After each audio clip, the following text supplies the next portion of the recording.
રાજા ઉપર એમ કહેવાય કે હુમલો કર્યો અને ઘે ઘે ઘે ઘે ઘે કરતો એમ કહેવાય કે હાવજ એમ કહેવાય કે જ્યાં રાજા ઉપર જવા જાય દૂર એક ગોવાળ પોતાના માલ ચારતો હતો ગીરના નેહડાનો માણા અને ગીરના નેહડાના ગોવાળને જ્યાં ખબર પડી કે આગળ રાજાને ઘાયલ કરશે હાવજ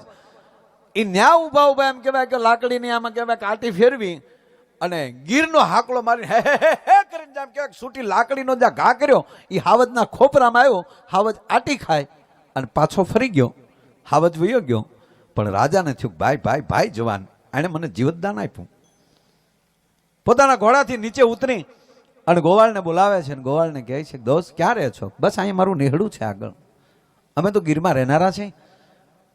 સારું થયું મહારાજ મારું ઓચિતા ધ્યાન ગયું અને ત્યારે રાજાએ કીધું કે પણ તારી કુશળતા તો જો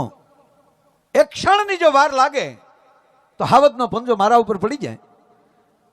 પણ તારી એટલી કુશળતાને લીધે તે મને જીવતદાન આપ્યું છે હવે તમારે નેહડામાં રહેવાની જરૂર નથી તમારા આખા પરિવારને મારી સાથે આવવાનું છે કેવલ એક સફળતા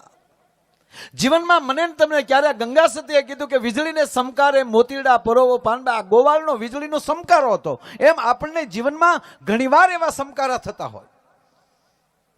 એક જ સમકારે માણસ પોતાનું જીવનનું મોતી પુરવી લેતો હોય છે આખા પરિવાર ગોવાળનો આખો પરિવાર તરી ગયો અને બધાને એમ કહેવાય રાજમહેલમાં લઈ ગયા રાજભવન જે ગોવાળને પોતાના અંગરક્ષક તરીકે ઘોષિત કર્યો કે આજથી આ રોજ આ યુવાન મારી સાથે રહેશે મારો બોડીગાર્ડ તરીકે મારા અંગરક્ષક તરીકે સાથે લીધો હવે જ્યાં જ્યાં મહારાજા જાય ત્યાં ગોવાળને સાથે જવાનું અને જે પણ કાંઈ કાર્ય રાજા કરે અને આ ભોળો માણા જે હોય રાજાને કહે મહારાજ આ મને ગમ્યું આ તમે બરાબર કર્યું એમાં કાંઈક થોડી ઘણી ભૂલ પડી જાય તો એ પાછા રસ્તે આવીને એમ કહે મહારાજ સાચું કહું ને તમને કે આ તમે જે વાત કરીને એ ખરેખર મને મજા ન આવી એની ભોળપ ઉપર રાજા વારી ગયા એટલું નહીં હવે એની પાસે ભણતર નહોતું પણ કોઠાહુ જેવી હતી ને તો રાજાને અતિ ગમી અંગરક્ષક તો હતો પણ મુખ્ય સલાહકાર તરીકે એને ઘોષિત કર્યો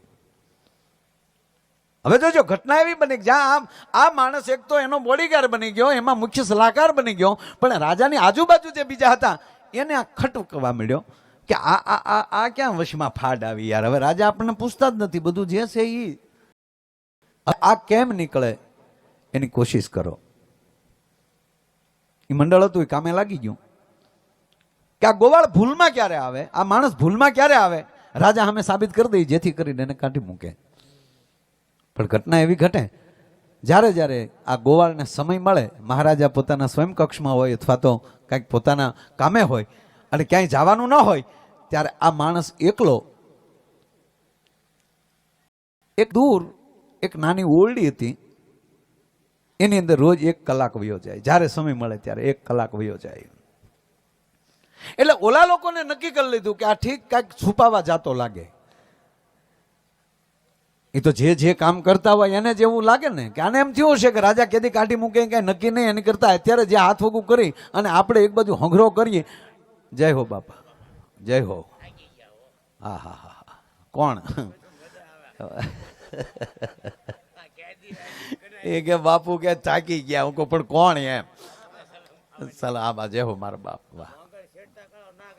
વાહ વાહ વાહ વાહ 2 પ્રોગ્રામ એ કરે ચાલુ બાબુ મારો ને તમારો બેયનો ના ના મોજ કરવા ગયો ને હા આમાં કોના રૂપમાં કોણ આવે નક્કી થોડું છે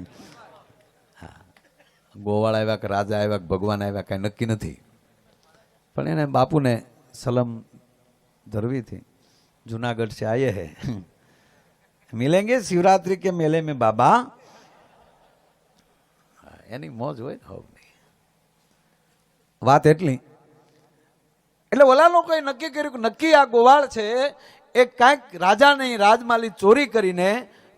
છુપી રીતે અહીંયા ભેગું કરતો લાગે એટલે આ લોકો ડાયરેક્ટ રાજા પાસે ગયા કે મહારાજ તમે એની પર વિશ્વાસ મૂક્યો છે પણ આ ઘણીવાર આ ઓરડીમાં વયો જાય છે હવે તપાસ કરો રાજા કે મારી આંખ કોઈ દી ધોખો ખાય નહીં તપાસ તમે કરો કે નહીં મહારાજ તો અમારી સાથે ચાલો રાજા સાથે આવ્યા અને જે ઓરડી હતી અને ત્યાં જઈને ઓલા માણસોએ કીધું કે લ્યો મહારાજ હવે અંદર જોવો જોઈએ તક જોવાનું ન હોય મારો પસંદ કરેલો માણસ છે મારો ખંભો દરવાજો તોડી નાખો અને દરવાજો તોડ્યો અંદર ગયા ઓલો માણસ થરથર ધ્રુજવા મળ્યો મહારાજ વેમ કે ના મને નહીં આને તું શું કામ અહીંયા ઘણીવાર અહીં 1-1 કલાક આવે છો.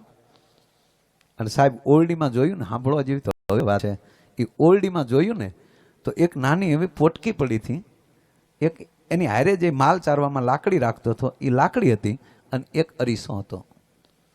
અને હવે મહારાજા કહે છે કે તું અહીંયા 1 કલાક શું કામ આવે છો? આ દરબારની અંદર બેસનારા પ્રભારીઓ મને પૂછે છે,